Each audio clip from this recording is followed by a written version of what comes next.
ओम गुरुवे नमः। प्यारो हरि भक्तों, अब जो मैं विषय ले रहा हूँ वो मैं ले रहा हूँ लिंग पुराण पर। लिंग पुराण हमारे 18 पुराणों में से एक पुराण लिंग पुराण है। अब लिंग पुराण को भी वेद व्यास जी ने लिखा है और उसका वर्णन किया है। लिंग पुराण में 11,000 श्लोक हैं और लिंग पुराण के अंदर में जो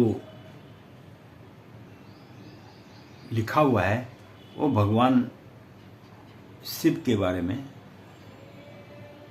लिखा हुआ है और साथ में यह भी बताया है कि भगवान शिव के जो ज्योतिर्लिंग हैं 12, उनके विषय में भी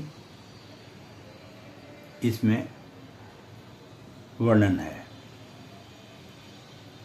लिंग शब्द का अर्थ जो इसमें बतलाया गया है, ये शिव की जनेंद्री नहीं है, बल्कि शिव की पहचान चिन्ह के प्रत्येक जो रूप है वो उस रूप को समझाने के लिए 12 ज्योतिर्लिंग का परिचय और ब्रह्म क्या चीज है उसके विषय में परिचय इसमें दिया गया है। अगर वास्तव में देखा जाए जो शिव जी का जो ज्योतिर्रूप चिन्ह ये जो है वो शिवलिंग है और लिंग पुराण में 12 ज्योतिर्लिंगों का वर्णन किया हुआ है और प्रत्येक लिंग की अपने में एक विशेष कहानी कहो या उसका रूप है, उसकी पवित्रता और प्रतिष्ठा और किस प्रकार उसकी पूजा करनी चाहिए, इसके विषय में इसमें ज्ञान दिया हुआ है।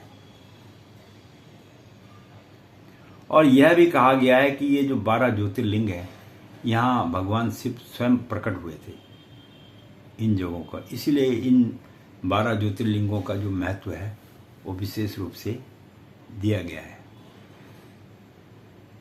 और ये ज्योतिर्लिंग कैसे है वो मैं आपको बताता हूँ। वो है ना, सौराष्ट्र सोमनाथ तो श्रीशैल्य मल्लिकार्जुन उज्जैनम महाकालम ओंकार मलेश्वरम चिताभूमि वैद्यनाथम तो डाकिनाम भीमशंकरम श्वेतबंधु तो रामेशम नागेशम दारुकावने वाणिश्या तो विश्वसाम त्र्यंबकम गोमती तटे हिमालया तो केदारम घुस्मेशम तो शिवालय एतानि ज्योतिर्लिंगानि साई सुवे पठन और सप्तजन कृतम पापम स्मृण विनश्यति। यानी जो आदमी खाली इनका नाम भी अगर ले लेता है सुबह शाम तो भी वो इस मृत्युलोक में आकर पुण्य की प्राप्ति करता है।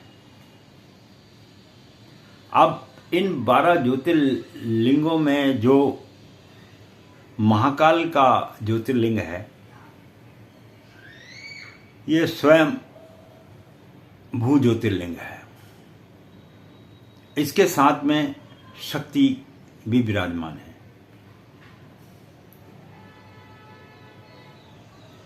और इसमें इसका एक 12 ज्योतिर्लिंग में विशेष महत्व महाकाल का माना जाता है।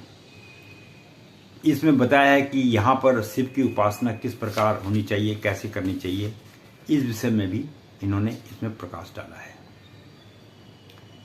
तो ये 12 ज्योतिर्लिंग हैं जो शक्ति का प्रतीक है और मनुष्य जीवन में अगर ऊपर वाले ने समय दिया है तो इन स्थानों में जाके इनके दर्शन करनी चाहिए और सृष्टि में जो भगवान शिव ने अपना ज्ञान और रूप के दर्शन दिए हैं उन्हें सम्मानपूर्वक आदरपूर्वक जो है नमस्कार करना चाहिए और इसी में जो है लोगों का कल्याण हो जाता है। आज के समय में मनुष्य के पास इतना वक्त तो नहीं होता है कि वह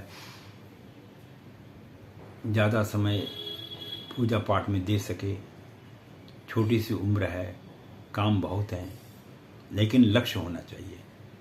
लक्ष्य होना चाहिए, प्रभु के प्रति निष्ठा होनी चाहिए, और उसी में ही भगवान भोलेनाथ जो है आपका कल्याण करेंगे। इसी के साथ ही मैं पंडित गिरीश चंद्र तिवारी अपनी वाणी को यहीं पे विश्राम देता हूँ, और आशा करता हूँ प्रभु की इच्छा हुई आगे फिर मिलेंगे। इसके साथ धन्यवाद।